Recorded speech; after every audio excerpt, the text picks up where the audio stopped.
کسی کو اس کے آرام کا خیال نہیں آیا تھا۔ نہ جانے کتنی دیر گزر چکی تھی، بیٹھے بیٹھے اس کی کمر تختہ ہو گئی تھی، پیاس سے حلق میں کانٹے پڑ گئے تھے، مگر وہ کہتی تو کس سے؟ بھلا کون تھا جو اس کے چاؤ اٹھانے والا پاس تھا؟ ایک ناپسندیدہ ہستی کا وجود اہمیت ہی کیا رکھتا ہے؟ بیٹھے بیٹھے شاید وہ بے ہوش ہونے کو تھی کہ کسی مہمان خاتون کو اس پر ترس آیا اور اس کی ساس کی توجہ اس کی طرف دلائی کہ اسے اپنے کمرے میں بھیج دیا جائے، اور اس کی ساس نے بھی مہمانوں کے خیال سے مزید کوئی بات کیے بنا اسے ملک شہباز کے کمرے میں بھجوا دیا تھا۔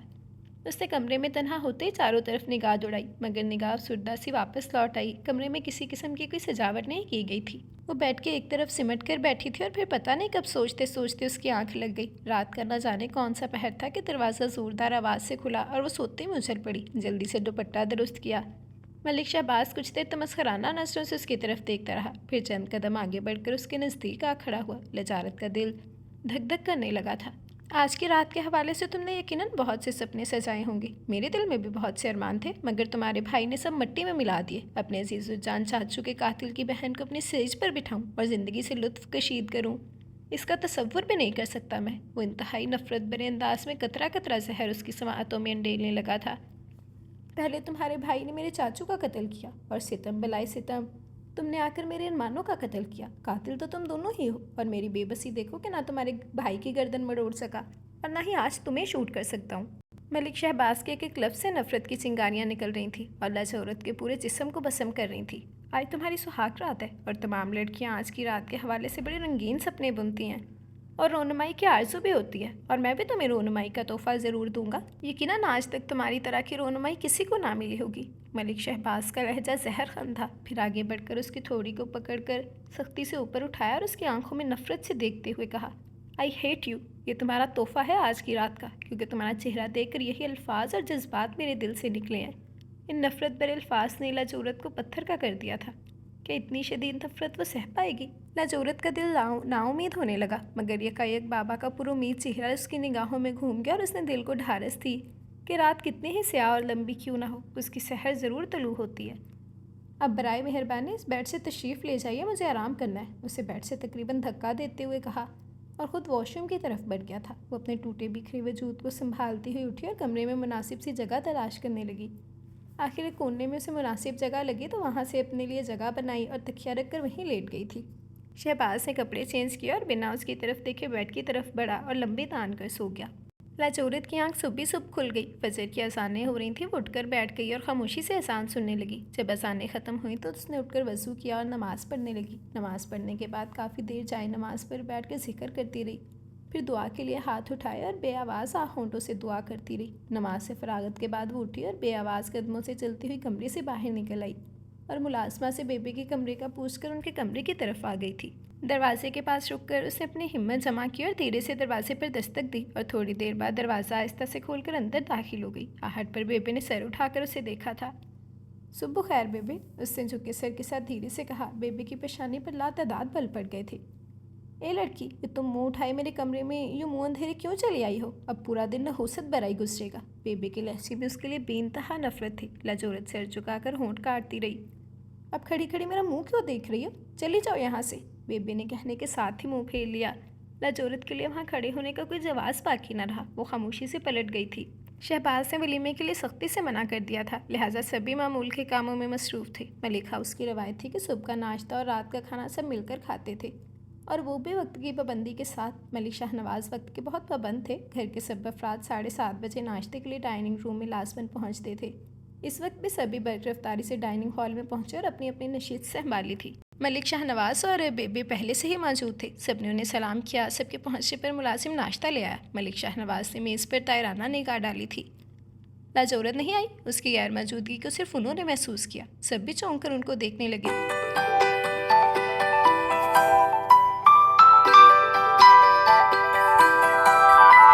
وہ اپنے کمرے میں ناشتہ کر لے گی، بیگم شاہ نواز نے ناگواری سے جواب دیا۔ مگر یہاں ہم سب کے ساتھ کیوں نہیں کرے گی، جبکہ وہ بھی اس گھر کی ایک فرد ہے؟